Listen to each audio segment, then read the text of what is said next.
সুস্থতা যে কত বড় নিয়ামত সেটা অসুস্থ না হলে আসলে বোঝা যায় না। আল্লাহর কাছে লাখ লাখ শুক্রিয়া, হেঁটে চলে বেড়াচ্ছি, কাজকর্ম করছি, আলহামদুলিল্লাহ সুস্থ আছি। আসসালামু আলাইকুম, কেমন আছেন সবাই? আশা করছি সবাই ভালো আছেন। আজকের ভিডিওটা সকাল থেকেই শুরু করেছি। ঘুম থেকে ওঠার পরেই রান্নাবান্না বসিয়ে দিয়েছি। এক জায়গায় যাব, এই জন্য সব রান্নাই আমার দুপুরের আগে শেষ করে ফেলতে হবে। কোথায় যাব সেটা ভিডিও লাস্ট পর্যন্ত দেখলেই বুঝতে পারবেন। আগে দেখতে পেলেন আমি করলা ভাজি করেছি, আর এখন হচ্ছে মুরগির মাংস রান্না করব।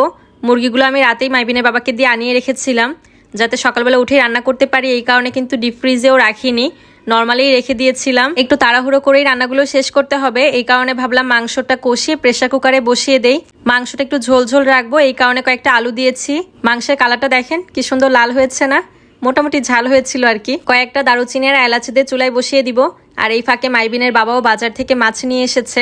মাছটাও আমি গতকালকে রাতেই নিয়ে আসতে বলেছিলাম, কিন্তু তার যেহেতু অফিস শেষ করে ফিরতে লেট হয়েছে, এই কারণে সে মাছ পায়নি, তাই সকালবেলা গিয়েই মাছ নিয়ে এসেছে।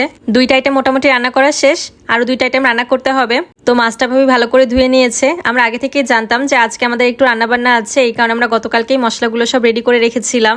মাছ মাংস রান্না তো সবাই মোটামুটি পারেন, এই কারণে আজকে আর ইন ডিটেলস দেখালাম না, কারণ আমাদের হাতেও একটু সময় কম ছিল। তো যাই হোক, মাছটা কিন্তু আজকে আমরা কাঁচাই ভুনা করব। মশলাটাকে ভালো করে কষিয়ে এবার মাছটাও ভালো করে কিছুক্ষণ কষিয়ে তারপর রান্না করে নিব।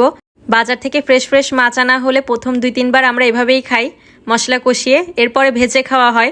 আপনারা যারা এভাবে খেতে পছন্দ করেন না তারা প্লিজ বাজে মন্তব্য করবেন না, কারণ ভাই এক একজনের রুচি এক এক রকম, এক একজন এক একভাবে খেতে পছন্দ করে। আমাদের কাছে এভাবে খেতে ভালো লাগে, তাই এইভাবেই খাই।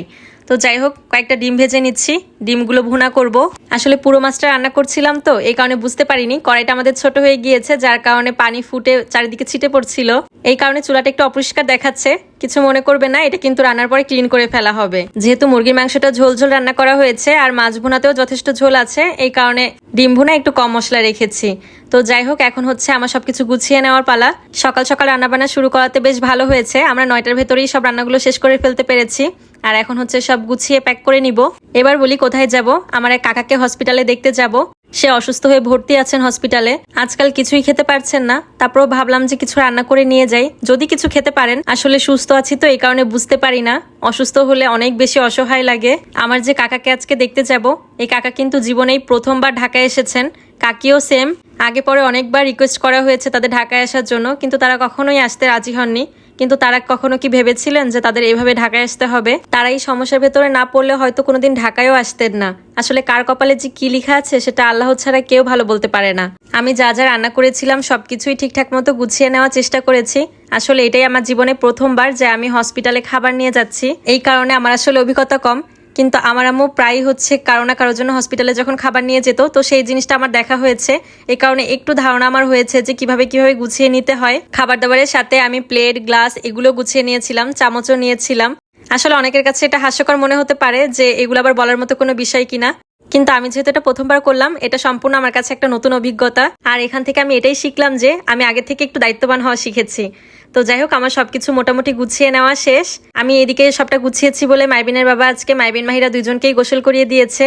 আমি এরপরে শুধু ওদেরকে রেডি করে দিয়েছি, দেন আমরা সবাই মিলে বের হয়ে পড়েছি। আমরা যেহেতু দুপুরবেলা সেখানে গিয়ে খাওয়া দাওয়া করবো সবাই মিলে, এই কারণে হচ্ছে একটু আগে গিয়ে বের হয়েছিলাম।